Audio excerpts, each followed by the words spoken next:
Ivoiriennes, Ivoiriens, mes chers compatriotes, chers amis de la Côte d'Ivoire, je suis particulièrement heureux de m'adresser à vous à l'occasion de la célébration du 64e anniversaire de l'indépendance de notre beau pays. C'est un jour très important pour nous tous, Ivoiriennes et Ivoiriens, ainsi que pour toutes les populations vivant en Côte d'Ivoire. La date du 7 août est chargée de symboles et de valeurs gravées en chacun de nous. C'est l'occasion de revisiter notre histoire et l'ambition de nos dévanciers. En cela, le choix de la ville historique de Grand Bassam, première capitale de la Côte d'Ivoire pendant la période coloniale, pour abriter cette commémoration, est un symbole important. Grand Bassam nous rappelle l'héroïsme et la mémoire de Marie Corée, Anne-Marie Raji et de toutes ces vaillantes femmes, figures emblématiques de la lutte anticoloniale qui ont marché en décembre 1949 pour réclamer la liberté et la justice. Elles ont su dépasser leurs différences. Elles ont su s'unir et marcher main dans la main pour une Côte d'Ivoire libre et indépendante. Elles sont une inspiration pour chaque Ivoirienne et chaque Ivoirien. J'ai bien évidemment une pensée pieuse et pleine de reconnaissance pour le père de la nation, feu le président Félix Houphouët-Boigny, ainsi que pour tous ses compagnons de lutte. Ils ont mené le combat pour l'indépendance de notre pays. Nous devons nous montrer dignes de tous les sacrifices qu'ils ont consentis dans notre marche résolue vers le progrès.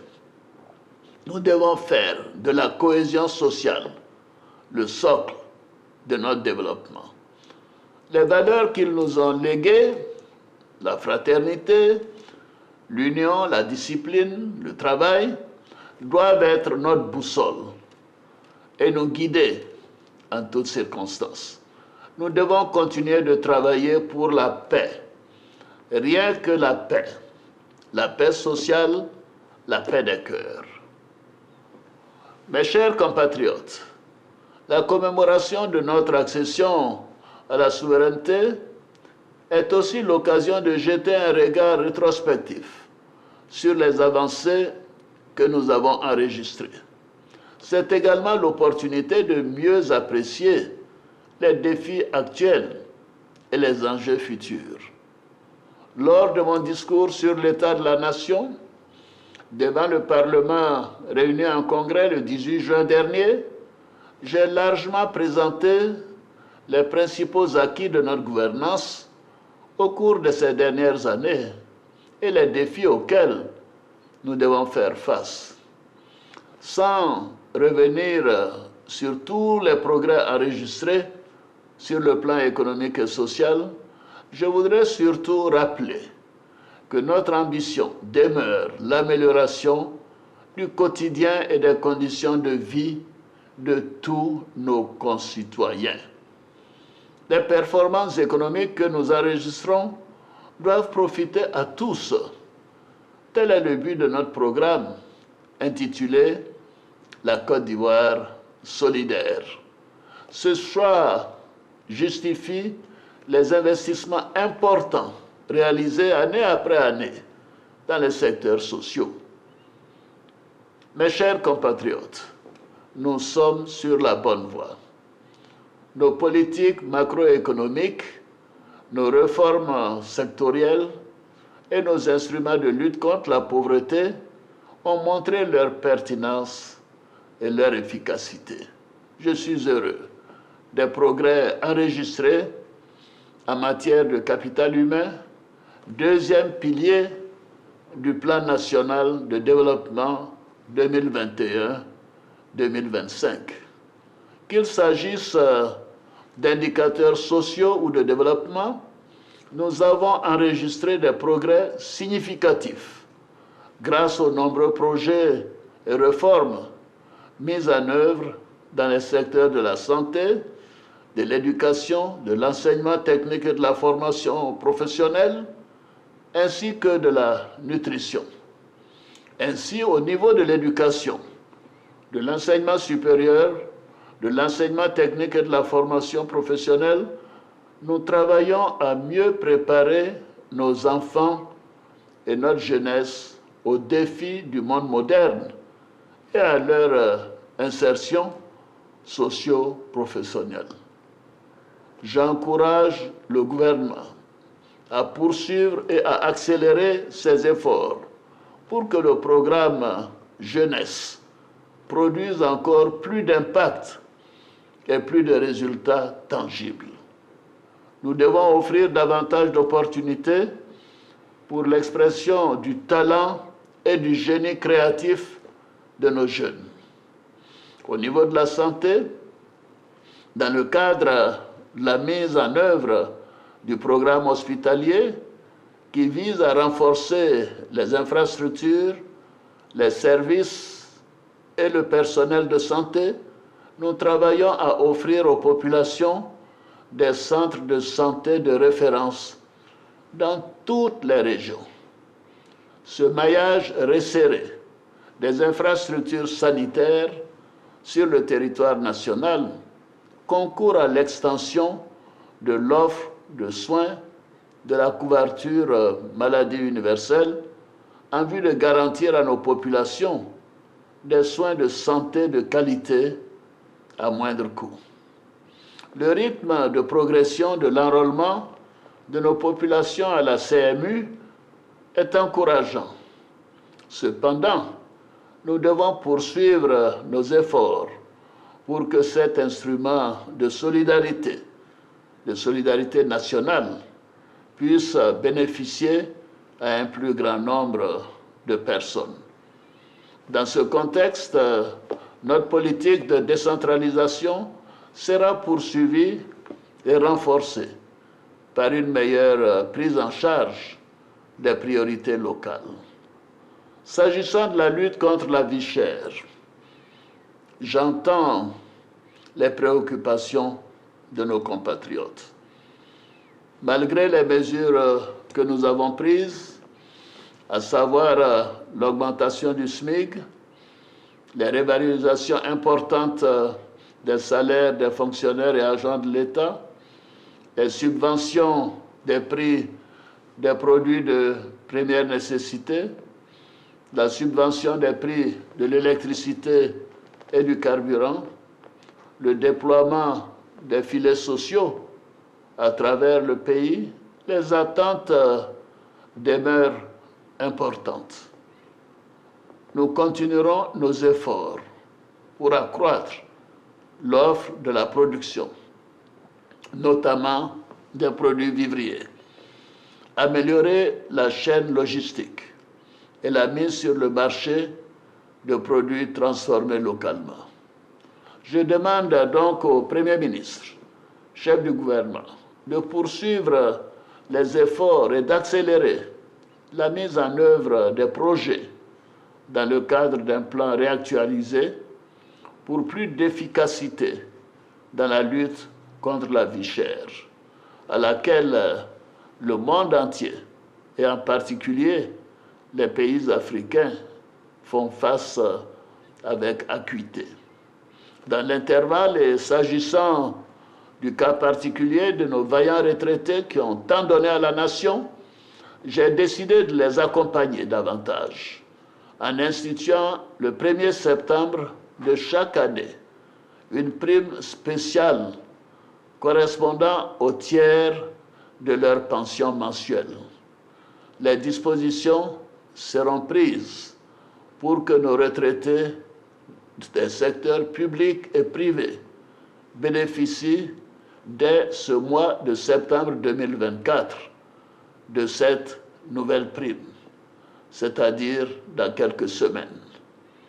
S'agissant du monde rural, nous veillons à poursuivre l'application rigoureuse de notre politique de commercialisation des produits d'exportation en vue de préserver nos producteurs des effets de l'instabilité des cours des matières premières. Nos politiques sociales ont fait reculer la pauvreté en Côte d'Ivoire. Cependant, nous restons conscients des efforts complémentaires à fournir. Et c'est pourquoi nous demeurons engagés à construire une solidarité toujours plus grande pour le plus grand nombre. Nos populations, surtout les moins favorisées, doivent être mieux protégées et mieux accompagnées. Mes chers compatriotes, chers frères, chères sœurs, dans notre marche vers le développement, les décisions parfois difficiles que nous avons à prendre peuvent provoquer des incompréhensions ou même de la colère. Notre devoir est de rester attentif à vos préoccupations et de travailler à minimiser les conséquences des exigences du développement d'un pays moderne sur les populations impactées. J'ai instruit le gouvernement à l'effet de prendre toutes les dispositions nécessaires pour accélérer et finaliser l'indemnisation des familles concernées par les libérations des emprises dans le cadre des travaux des voies d'accès au 4e pont, conformément à nos pratiques dans le cadre de la mise en œuvre des projets de développement. La solidarité de l'État doit se manifester dans le respect des lois et des droits de chaque citoyen. C'est l'occasion pour moi d'exprimer mes regrets pour les pertes en vie humaine enregistrées pendant les fortes pluies de ces derniers mois. Malgré toutes les mesures prises dans les zones à risque, je présente mes condoléances les plus émues aux familles des victimes. Je voudrais à nouveau les assurer de l'assistance et du soutien du gouvernement. Cette situation nous interpelle sur l'importance de l'accès au logement et de l'accession à la propriété immobilière pour tous, quel que soit le niveau de revenu. C'est pourquoi, tirant les enseignements des programmes antérieurs, la réforme du programme de logements sociaux a permis d'intégrer des modes plus flexibles d'accession à la propriété, ainsi que d'une implication plus forte de l'État, notamment dans la recherche de financements plus adaptés. De nouveaux mécanismes mis en place permettront d'atteindre prioritairement nos concitoyens les moins nantis, qui ne peuvent accéder à un logement décent sans l'aide de l'État. J'encourage mes compatriotes à se rapprocher de tous les guichets de ces différents programmes. Mes chers compatriotes, la commémoration de l'indépendance de notre pays est l'occasion de célébrer et de rendre hommage aux forces vives de la nation, nos vaillants producteurs et travailleurs, nos femmes courageuses, notre jeunesse active, notre dynamique secteur privé. Vous faites la richesse et la vitalité de notre beau pays, la Côte d'Ivoire. Bravo et merci à chacune et à chacun de vous. À nos forces de l'ordre, je veux redire la reconnaissance de la nation pour le professionnalisme et le sens du sacrifice dont vous faites preuve au quotidien pour garantir la sécurité à nos frontières et à l'intérieur de notre pays. Vous êtes le rempart qui protège notre oasis de paix et de développement. Pour ma part, mon engagement en faveur de la paix, la sécurité et la cohésion sociale ne faiblira jamais. Dans la droite ligne de l'héritage du président Félix Houphouët-Boigny, la Côte d'Ivoire doit demeurer une terre de paix, d'hospitalité et de sécurité pour toutes ses filles et ses fils, ainsi que pour tous ses habitants. La commémoration de l'indépendance est également l'occasion du pardon.